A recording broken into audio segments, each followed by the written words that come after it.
Hey everybody! So, as you can tell, I have my Haunted Mansion ears, and this is actually going to be my costume this year. It's of course backwards, but it says let's go trick-or-treating on Main Street, USA. Or Main Street. Anyway, my friend makes these t-shirts, we're actually going down to go to the party, and then we're going on a cruise immediately after, so I didn't want to pack a big costume this year and have to lug that on the cruise with limited room in the cruise rooms.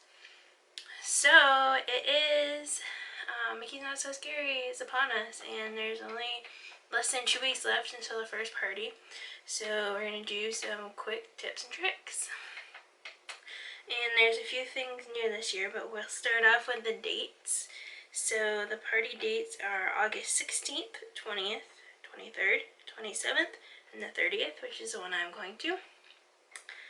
And then September we have the 2nd, the 6th, the 8th, the 10th, the 13th, the 15th, the 17th, the 20th, the 22nd, the 24th, the 27th, and the 29th.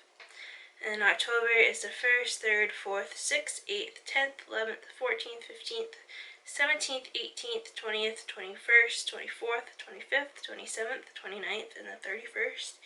And then the last party is on November 1st. Okay, so first things first, we'll talk a little bit about the party. So, you do need a ticket to get in. This is a separate ticket from your park ticket. You don't have to have a park ticket to get in, you just need this special ticket to get in for the party. And if you have the ticket, you can start going in at 4 p.m. So, and the ticket prices vary too, depending on what night you're going and stuff. Closer to Halloween is more expensive, and it's also the more likely to sell out closer to Halloween. So, if you want to go around those dates, I'd buy your tickets as quickly as possible, if you know you're definitely going. So, my pro tip is, if you're going to the party that night, it goes from, well, you can get in at 4, the party starts at 7, you can get in at 4, and it goes until midnight. And that's a really long night. So, my pro tip is, don't do any perks that day. Rest, chill out by the pool, maybe go to Disney Springs if you want to do some shopping or something like that. But take a break from the park so that you're well rested and you can really hit all the stuff that you need to at the party, because even though it's extra time and there's supposedly less people there, it does take a lot to do everything, and you're really even not going to have enough time to do everything that you're going to want to do. And so you're running around a lot, and so it's very tiring. And then by the time you get back on a bus and get back to the resort, it's like past 1, so it's a long night. So that's my pro tip, is to stay away from the other parks that day, and just gotta take a break, chill out by the pool, hang out in your resort, and do things like that. I also highly suggest dressing up, because that's really, really fun.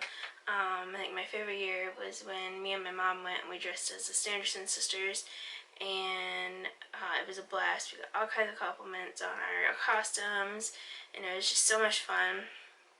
I love dressing up, I love Halloween, so normally that's something that we do. This year, we're just doing themed t-shirts, just because, like I said, we're going on a cruise and stuff, and I didn't want to have to carry costumes in our suitcases.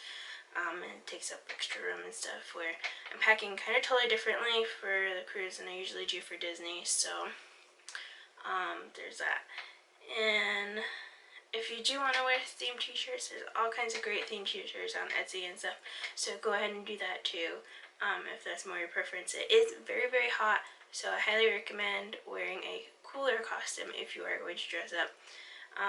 The Sanderson system costumes weren't too bad. Mine actually had like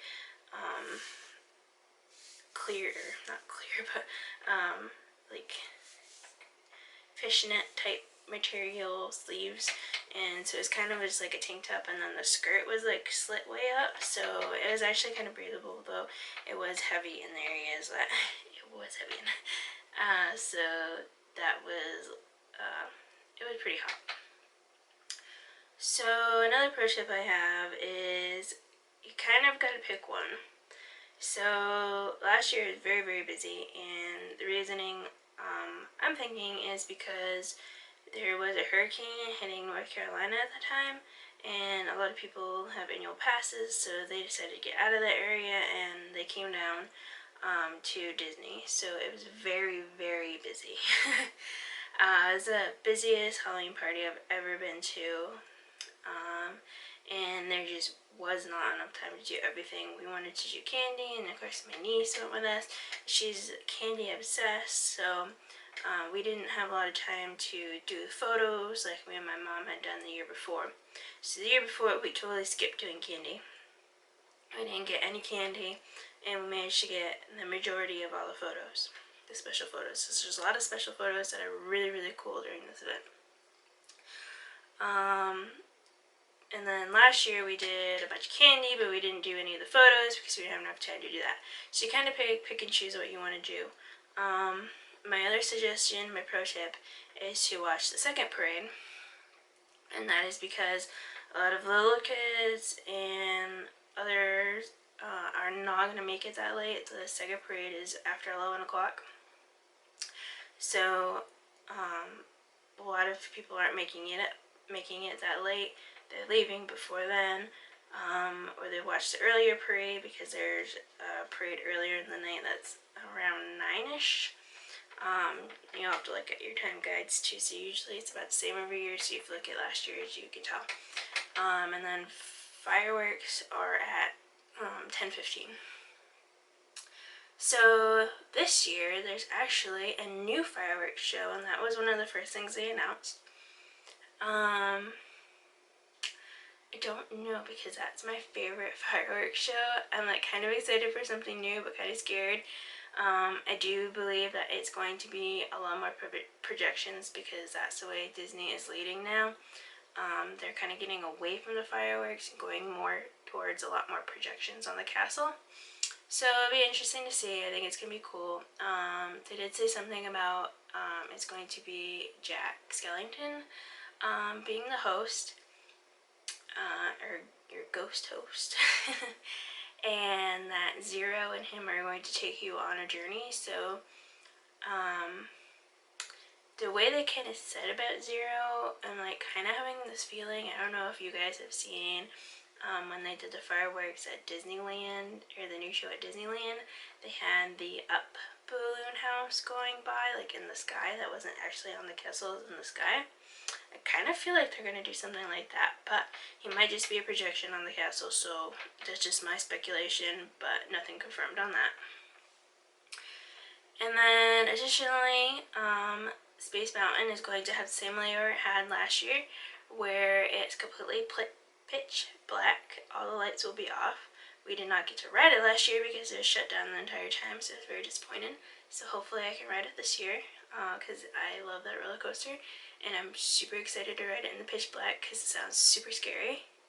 And then I believe the teacups are still having the same overlay this year that they did last year, which is kind of just like there's a bunch of lights and stuff on it. That was pretty neat, but that was the longest I've ever waited to get on the teacups. I think it was over 30 minutes to get on the teacups, which was kind of ridiculous, especially for a special ticketed event where they're only supposed to let so many people in. Then was it Big Thunder? There's something happening at Big Thunder. I think it's a costume party. So like last year they had a little costume parade for the kids. I believe that's happening again. And then hold on, I'm like leaning. And then they are also doing a few other things. Let me look at this guide because I cannot remember. Oh, there is a couple of new floats this year in the parade, so that's exciting. Pirates of the Caribbean is also having the same thing as last year, where they have live pirates during it. We also didn't get to go on that last year because that was also shut down the whole entire time, so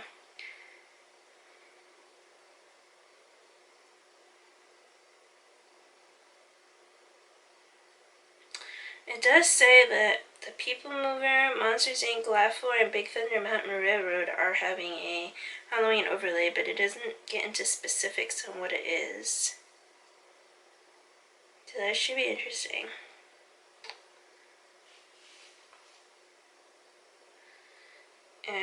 And then there's the Monsters Screamoween Ball. The Screamoween Ball is one of 2 dance parties that take place for the entire duration of Mickey's Not So Scary Halloween Party. There's a DJ, simple lighting effects, and characters whose monsters dancing along. And that's at the Rocket Tower Plaza stage. I think they have that every year. There's a Disney Junior Jam that's going to be in Storybrooke Circus. They, of course, still having the Hocus Pocus Villain Spectacular. And it says there's 4 show times, so 7:40, 8:35, 10:45, and 12 a.m. We usually do the 12 a.m. one, although last year I didn't think we did it at all. Because we've seen it 3 times. So if you've seen stuff before and you want to do other things, then that's perfectly fine. My niece wanted to ride rides last year and get candy, so we didn't watch the show. So she wasn't something she was interested in. Here we go. A new Tomorrowland unit brings the Incredibles and designer extraordinaire Edna Mode to Mickey's Booty-O Halloween Parade, followed by Buzz Lightyear and alien explorers discovering crystalline treasures on the surface of planetary playset float. Now, that's from the Disney Parks blog. Oh, wait. It does say it on here. The Haunted Mansion unit features hitchhiking ghosts in a new edition, the Special Bride, who glides among the waltzing spirits. So, that's awesome, because I love the Haunted Mansion, as you all know. And Constance is one of my favorites, so super excited for that. But, so we have the Ghost Bride, and we have the Incredibles and Edna Mode, and then Buzz Lightyear and the Aliens are a new float this year. So that sounds super cool. I'll obviously be filming that. My favorite spot to watch the parade is actually back in Frontierland. Usually when you go back there, and of course for the second parade, there's less people in the park anyways, but back there there's even less people, so it's nicer to watch it up there. I have watched it by the castle in the past, and it's very bright there, so it kind of dulls out the parade, and you don't see it as well, especially when the gravediggers from the Haunted Mansion are doing their little dance, and they make sparks with their shovel and stuff. So I think it's definitely a better viewing area back there. Plus, you can definitely grab a Dole Whip from Aloha Isle and then walk down to Frontierland and sit right there and catch the parade and drink your Dole Whip float. So that's an awesome tip. So I'm super excited this year. I'm really hoping that it's not as crowded. We are going a lot earlier in the year than we usually do. So we usually are like mid-September, and this year we're going one of the first, I think it's the third one in. So it's going to be one of the first parties. So I'm hoping it's not too crowded. I know the first one last year sold out, but they also had a media event on the same day. So I'm really hoping it doesn't rain, because usually that's what happens, especially when it's just me and my husband, because he hasn't gone to a Halloween party yet and it didn't rain a little bit. So I'm hoping for nice weather and that.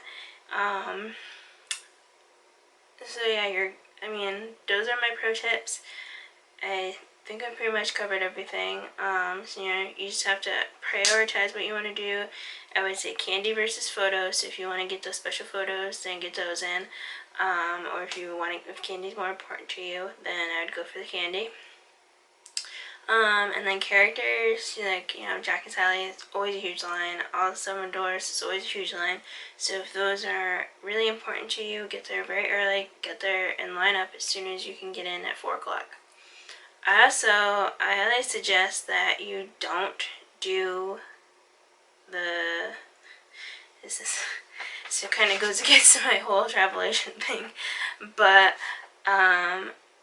for me personally, because of my gluten allergy, I find that dessert parties are a waste for me.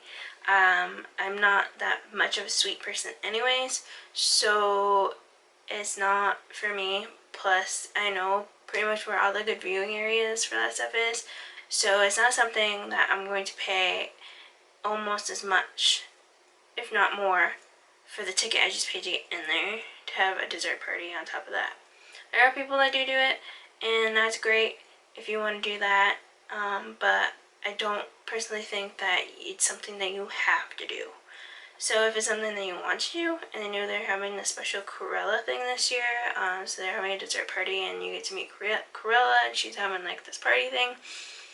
And I believe it includes alcohol too, so I mean it is probably worth the ticket if you eat all those desserts and you drink, and neither of those things I actually do. So it's not worth it for me, but absolutely go for it 100% if it's something you want to do. But they do have the dessert parties if you're interested in those. That have special viewings of the parade and the fireworks. So look into that if it's something that you want to do. I also don't suggest, and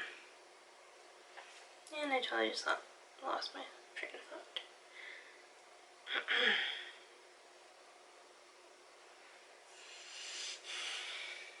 This train of thought, but so those are my pro tips. If you have any questions at all, feel free to contact me. My contact information will be always listed below, or you can contact me through the YouTube channel, through my page. So anyway, that's it for now. There's gonna be lots of new videos coming out soon and stuff. I have some review videos and some packing videos and some cruise tip videos. So those are gonna be coming out soon. I'm trying to get a video out every week now. So that'll be it for tonight, and I'll see you guys real soon. Have a magical night. Bye.